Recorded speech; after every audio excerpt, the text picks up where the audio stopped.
Today, we're diving into one of the most powerful Jataka tales, one of those ancient stories from a past life of the Buddha. And this one, wow. It's a really profound story about compassion, duty, and how a single tragic moment can end up revealing the deepest truths about who we are. So let's set the scene. We're not starting at the beginning. We're jumping right into the most critical moment, deep in an ancient forest. Picture this. It's quiet. You can hear the leaves, the sound of a spring, and then, suddenly, a terrible mistake happens that's going to link 3 lives together forever. That's the cry that just shatters the peace of the forest.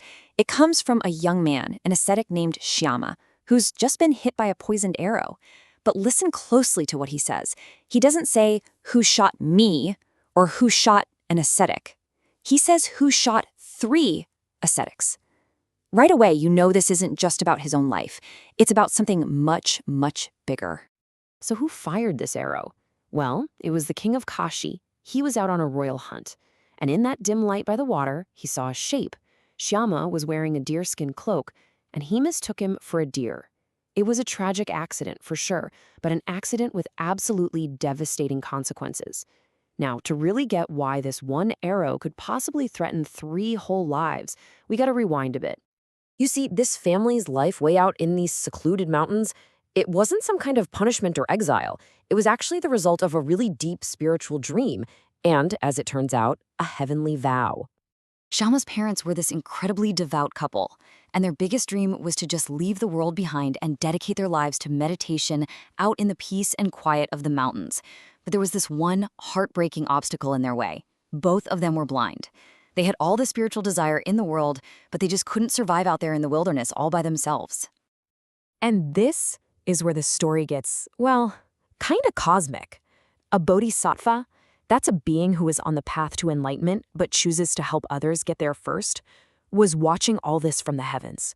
He saw the couple's pure hearts and their impossible situation, and he was so moved by compassion that he made a vow right then and there to be reborn as their son for the sole purpose of helping them fulfill their spiritual dream. And just like that, the vow came true. The Bodhisattva was born as their son, Śyāma. And let me tell you, he wasn't just a good son. He was the living, breathing definition of filial piety and virtue. From the time he was just a kid, Śyāma's devotion was just on another level. He literally treated his parents like they were gods. He followed all 10 good deeds perfectly.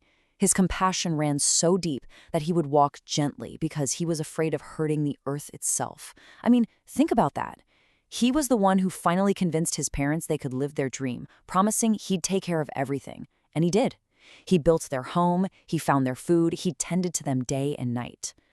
But here's the really wild part. Śyāma's goodness wasn't just something he kept to himself.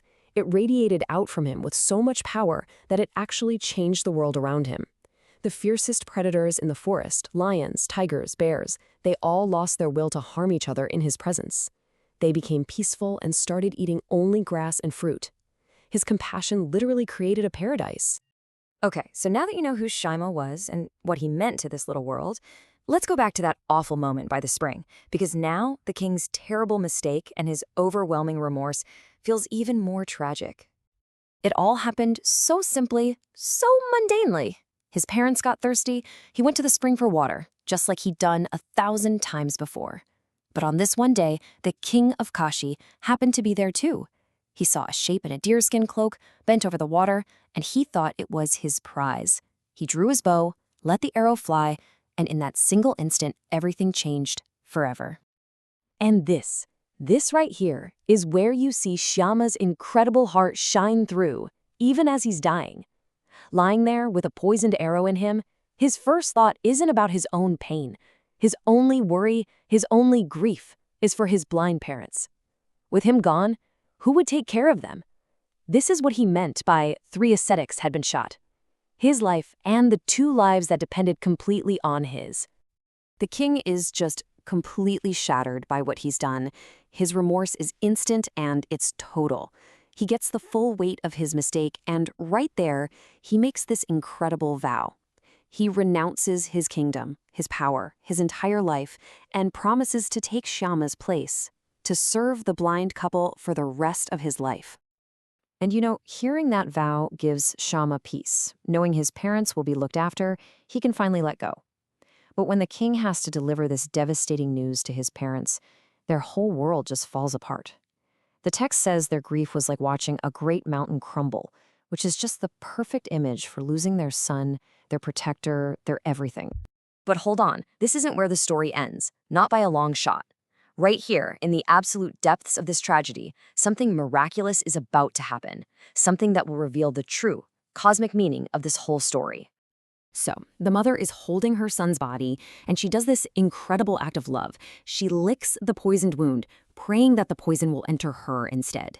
That act, that pure love and grief, combined with the immense good karma from Śyāma's life, it sends a shockwave through the heavens. The deity Chakra hears their cries and is so moved that he comes down with a divine medicine. He pours it into Śyāma's mouth.